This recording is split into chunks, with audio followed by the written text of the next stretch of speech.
সময় চেয়েও দুদকে হাজির হননি সাবেক আইজিপি বেনজির আহমেদ। উল্টো আত্মপক্ষ সমর্থন করে গত বৃহস্পতিবার দুদকে চিঠি দিয়েছেন।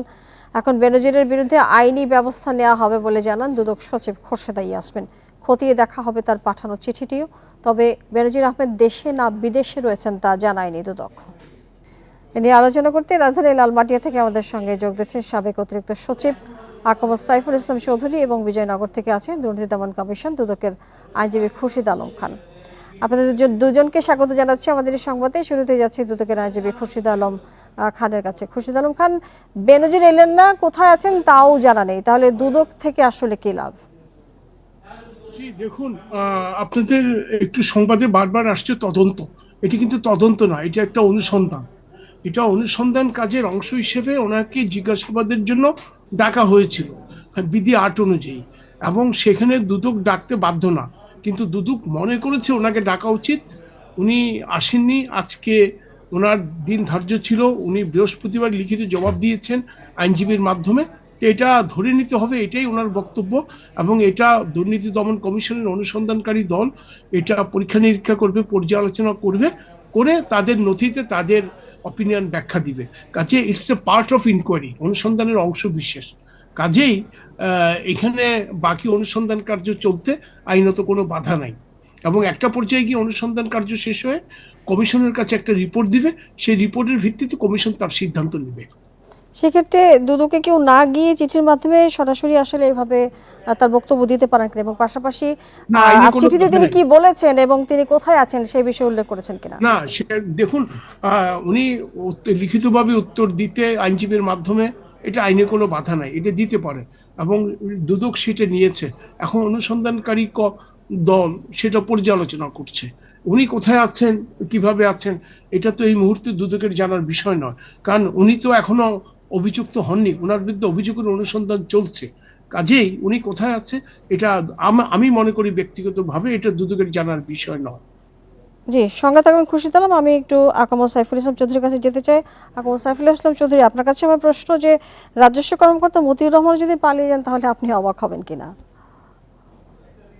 অবাক হওয়ার তো কোনো কারণ নেই। কারণ হচ্ছে যে সুযোগ তো রয়ে গেছে, যে যেটা যেমন আপনার দুদক তো তদন্ত করবে না, তারা অনুসন্ধান করবে। করতে করতে দেখা গেল যে এখনো নিশ্চয়ই আপনার এয়ারপোর্টকে বলা হবে না, ইমিগ্রেশনকে বলা হবে না যে তাকে আটকায় রাখো। অতএব অনায়াসে পালিয়ে যেতে পারেন, এবং তিনি যদি বুদ্ধিমান হন তাহলে অবশ্যই তিনি পালিয়ে যাবেন। এবং তিনি যদি সহযোগিতা পান, এবং পালাতে গেলে অবশ্যই অনেকের সহযোগিতা লাগবে, এটা পালিয়ে যেতেই পারেন, এটা অবাক হওয়ার কিছু নেই। এই এই এই প্রেক্ষাপটে বেনজিরের ক্ষেত্রে আপনার মন্তব্য কি?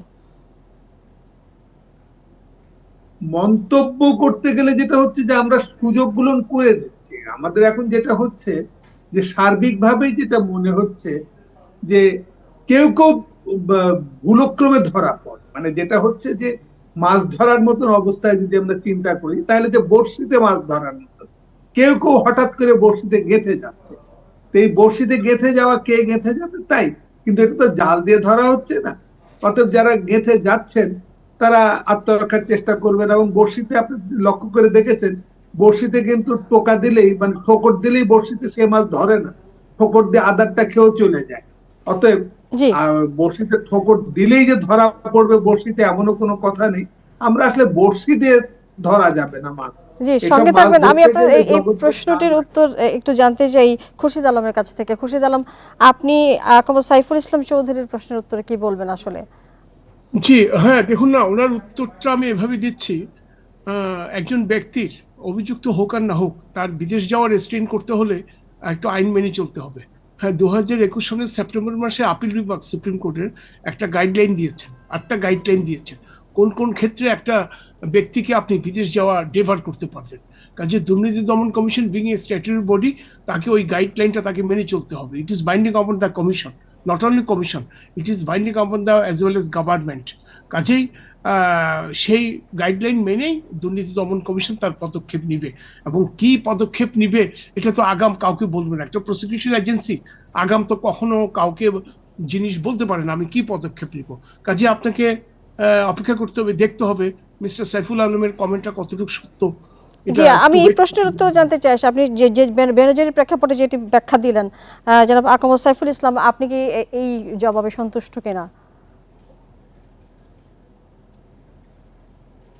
যে আমাকে করছে জি, প্রশ্নটা। সাইফুল ইসলামকে আমি প্রশ্ন করছি। আপনি আপনি শুনছিলেন খুরশিদ আলম উত্তর দিয়েছেন আপনার কথা, যে বেনজিরের প্রেক্ষাপটে আসলে যে উত্তরটা তিনি দিয়েছেন সেই জবাবে আপনি সন্তুষ্ট কিনা?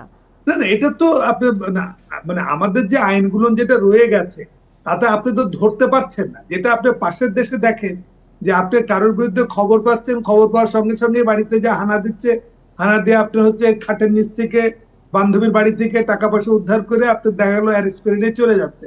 আমাদের আইন যেহেতু সেটা সাপোর্ট করে না, পারমিট করে না, অথবা আইন বলতেছে যে আচ্ছা আগে ইনকোয়ারি হবে, তারপরে ইনকোয়ারি পাওয়ার পরে কমিশন বসবে, বসে সিদ্ধান্ত নেবে যে তাটা কি করা হবে না হবে। ততক্ষণে তিনি কিন্তু ধরাছোঁয়ার বাহিরে। অতএব এটা কিচ্ছু করার নেই, এটা তো আইনের সাপোর্টটা পাচ্ছেন বলে তারা করতে পারতেছে। নিশ্চয়ই। আমি একটু এই প্রসঙ্গে আসলে খুরশিদ আলমের কাছে যেতে চাই। এই যে বলছিলেন লাকামো সাইফুল ইসলাম, তদন্ত বা যে অনুসন্ধানের নামে, তদন্ত আপনি বলছেন না, বলছেন যে অনুসন্ধান বা তাকে ডেকেছেন, সময় ক্ষেপণ বা অভিযুক্তকে সুযোগ দেওয়ার একটু দায় কি আসলে দুদকের নেই? না না, অর্থাৎ প্রশ্ন তারা আসে, এই প্রশ্ন সময়টা আসে। কি ব্যবহার না করলেন না? না না না না না, এটা প্রশ্নই আসে না। আপনি ধর ধর মার মার কাট কাট এই ধরনের প্রসিকিউশন হয় না। হ্যাঁ, এটা রুল অফ ল, আপনাকে আইন মেনে চলতে হবে। দুদক বিং এ স্ট্যাটুটরি বডি, তাকে আইন মেনে চলতে হবে। আপনাকে মাথায় রাখতে হবে, আমার প্রত্যেকটা কাজ উচ্চতর আদালতে স্ক্রুটিনি করে, আয়না দিয়ে দেখে। কাজেই আমি তো যা খুশি তা করতে পারবো না।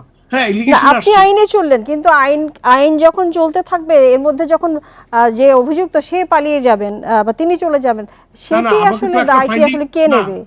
না না, দেখুন আমার ফাইন্ডিং এ তো আসতে হবে। আপনি দেখেন 1 মাস 10 দিন হয়েছে অনুসন্ধান কার্য, এর মধ্যে 3 দফায় ওনার ব্যাংক অ্যাকাউন্ট, ওনার অপরাধ শব্দ জব্দ হয়েছে, এবং ওনাকে টাকার 2টো ডেট গিয়েছে। তা আপনি কিভাবে আর চান, কত স্পিডে চান? একটা ডকুমেন্টারি এভিডেন্স এক্সামিন করতে টেক্স টাইম, একটা ব্যাংক স্টেটমেন্ট এক্সামিন করতে হয়, একটা ব্যাংক স্টেটমেন্ট এক্সামিন না, করতে তিনি গিয়ে সময় দিলেন কিন্তু আসলেন না, এবং তিনি কোথায় আছেন আপনি তো সেটিও জানে না। শুনেন, শুনেন, আপনি তো শুধু বেনজির বেনজির করছেন। আমাকে তো অপরাধটা আগে ফাইন্ড আউট করতে হবে। অপরাধ কতটুকু হলো, আদৌ হলো কিনা, that has to B detected. সেটাকে আমি তার ডিটেকশন এত করে এত যখন সম্পদ আমি, বেরিয়ে এলো, তার অপরাধ হলো কিনা সেটি নিয়ে প্রশ্ন আছে কি এখনো? না না, তা তো অবশ্যই, কারণ অনুসন্ধান তো এখনো শেষ হয়নি। অনুসন্ধানকারী দলের অবশ্যই একটা আপনার রিপোর্ট লাগবে, সেই রিপোর্টের ভিত্তিতে কমিশন সিদ্ধান্ত নেবে। অন্য 10টা মামলা যেভাবে নেই সেইভাবে আপনি তো ডেভিয়েশন করতে পারবেন না। আপনি তো নিশ্চয়ই। ডেভিয়েশন করতে আপনার পারবেন না। কাছে ফিরবো আমি, খুরশিদ আলম। আমার কিছু জানবার রয়েছে সাইফুল ইসলাম চৌধুরীর জি। কাছে। সাইফুল ইসলাম চৌধুরী, এই যে আমরা দেখি আসলে দুদক কি নিজে থেকে আসলে কখনো খোঁজ করে কিনা, অনুসন্ধান কারো দুর্নীতি খোঁজ না, করার? আপনার মজাটা হচ্ছে যে আমাদের দেশেই দেখেন জি, 54 বলে একটা সেকশন রয়েছে সিআরপিসি তে। সেটা কি হচ্ছে যে আপনার ফৌজদারি অপরাধ যদি কেউ করে, এবং পুলিশ কিন্তু তখন বিনা ওয়ারেন্টে একটা অভিযোগ পেলেই পুলিশ অ্যারেস্ট করে ফেলতে পারে। আপনার হচ্ছে সেটা দেখা গেল কারোর বিরুদ্ধে বললো যে চুরি করেছে, শীত কেটে চুরি করেছে, তাকে কিন্তু 54 অ্যারেস্ট করতে পারে। কিন্তু দুর্নীতির এত বড় যে অভিযোগগুলো, সেটা কিন্তু আর 54 অ্যারেস্ট করতে পারে না। সেটা তখন আপনার হয়ে যাচ্ছে যে না, দুদকের আইনে তদন্ত, ইনকোয়ারি হবে, কি অনুসন্ধান হবে, তারপরে তদন্ত হবে, তারপরে মামলা মোকদ্দমা হবে, ইত্যাদি ইত্যাদি। আপনি চুনোপুটিদের ক্ষেত্রে আপনি সরাসরি 54 সিআরপিসি তে পুলিশ অ্যারেস্ট করে ফেলবে, হাজতে থাকবে, তারপরে জামিন টামিন হবে, এরপরে হয়তো ফাইনাল রিপোর্ট হয়ে যাবে যে না, থুক করে কোনো দোষ করে নাই। কিন্তু দুর্নীতির ক্ষেত্রে যেহেতু একটু রাঘব বোয়াল, তাদেরকে তো সহজে ধরা যায় না। চুনোপুটিদের ক্ষেত্রে 54 করা যেতে পারে। সহজে ধরা যায় না নাকি ধরা হয় না? খোরশেদ আলম সাহেব যে কথা বললেন এটা ঠিক, যে আইনের ভেতরে আমাদের আইন যা আছে আমরা সেই আইনেই চলবো। আমাদের দেশে অন্যান্য দেশে যে আইন আছে সেই আইনে চলে। অন্যান্য দেশে যেহেতু বলা আছে যে যেই অভিযোগ পেয়েছে ধরে ফেলো খপাত করে, আইনে বলেছে ধরে ফেলতেছে। আমাদের যদি 54 তুলে দেয়, এখন যদি সিআরপিসি থেকে 54 তুলে দিলে পারে, তখন দেখা যাবে কি যে আমাদের কিন্তু আর ইয়ে হবে না, ওই যে আপনার যে অভিযোগ করলেই ধরে ফেলবে না, কারণ আইনে এখন তখন থাকবে না। আইনে আছে নাই, এখন আমাদের আইনে নেই, অর্থাৎ দুর্নীতি করার পরও আপনার যে সহজে ধরা পড়বে। জি, খুরশিদ আলম কি বলবেন আপনি এর উত্তরে? আইনের ব্যাখ্যা। জি জি, 54 এর সিআরপিসির যে কথাটা মিস্টার সাইফুল আলম সাহেব বললেন, দুদক বিং এ স্পেশাল ল, এটা দুদকের জন্য অ্যাপ্লিকেবল না। ফৌজদারি কার্যবিধি দুদকের ক্ষেত্রে চলবে না। এটা কিন্তু সুপ্রিম কোর্টের জাজমেন্ট আছে, এবং আইনের স্পেশাল ল, এবং সেখানে সেভিং ক্লজ দেওয়া আছে, অন্য আইনে যাহা কিছুই থাকুক না কেন। কাজে 54 এর অ্যানালজি এটা আমাদের এখানে চলবে না। হ্যাঁ, আমাদের এখানেও এরপরও ধরতে পারবে, কখন? After inquiry. আফটার ইনকোয়ারিতে যদি ফ্যাক্ট ফাইন্ডিং আসে এবং সেটা যদি কমিশন অ্যাপ্রুভ করে, তখন সেটা ধরতে পারবে। কিন্তু 54 এ ধরার এটা স্কোপ এই দুর্নীতি দমন কমিশনের মামলা নাই, being a special law it has been guided under the criminal law amendment act 1958, কাজে 54 of code of criminal procedure. জি, ছোট্ট করে আমি এটার উত্তর একটু এখন সাইফুল ইসলাম চৌধুরীর কাছ থেকে জেনে আমি আর শেষ করবো আসলে। মানে আইন আইন আইন যা বলছে সেই অনুযায়ী চলবে এবং যেই দুর্নীতি আসলে করছেন তারা পার পেয়ে যাবেন। হ্যাঁ, তাই হবে। আইন আইন যেভাবে আছে সেই আইনেরতেই চলবে। এখন মনে করেন আমাদের দেশে একটা আইন হয়ে গেল যে এত কোটি টাকা পর্যন্ত কেউ দুর্নীতি করলে তাকে আইনে ধরা হইবে না, খোদা না করুক এরকম যদি একটা আইন হয়ে যায়, তাহলে অত কোটি টাকা পর্যন্ত কেউ করলে পারে আপনি ধরতে পারবেন। আইন আইন যেটা আইন অনুমোদিত আইন, পাশ করা আইন সংসদে, সেই আইন অনুযায়ী চলবে। এখন আমাদের আইন বলেছে যে এইভাবে এইভাবে আপনার হচ্ছে দুর্নীতির একটা ইয়ে হবে। আপনার 12 লাখ টাকা 15 লাখ টাকা ছাগল কেনার কথা যদি না আসতো তাহলে এই লোকের কেউ ধরা ছোঁয়ার বাইরেই থাকতো। তো এখন আপনার কথাটা এসছে, জি, আসার পরে আমাদের হাতে এটা সময় কম আসলে। দেশ হলে আমরা যদি মতিনের কথাই আমাদের বলি যে ধরবে না। তিনি তো দুদকের অনুসন্ধানে এসেছিলেন অনেকবার, কিন্তু দুদকের নজরে আসলে কেন না, আসলো না আমি- বিষয়গুলো। অনেক ধন্যবাদ না, আসলে আমাদের না, সময় হাতে একটা কম, second, অনেক ধন্যবাদ। একটা সেকেন্ড, জি, একটা জি। সেকেন্ড। এই সাইফুল আলম সাহেবের এই বক্তব্যগুলো, এই প্রশ্নগুলো আমাকে অনেকেই করে। আমি অবশ্যই এটা কনসার্ন অথরিটিকে বলবো আইন অ্যামেন্ডমেন্ট করার জন্য। উনি ওনার নাগরিক দৃষ্টিভঙ্গি থেকে উনি কথাগুলি বলেছেন, এটাকে আমরা অ্যাপ্রিসিয়েট করি এবং অনেকেই আমাকে এই প্রশ্নগুলো করে। আজকেও আমাকে অনেকে এই ধরনের এই ন্যাচারাল প্রশ্ন করেছে। তাই মিস্টার সাইফুল আলম এবং আদার্স, আমি কনসার্ন অথরিটি, আমার যদি সুযোগ হয় আমি এই ওনাদের বক্তব্যগুলো পৌঁছে দেবো। জি, নিশ্চয়ই। আপনাদের দুজনকে অনেক ধন্যবাদ আমাদের সাথে যুক্ত হয়ে বিষয়ে আলোচনা ধন্যবাদ। করবার জন্য। জি, থ্যাংক ইউ ভেরি মাচ।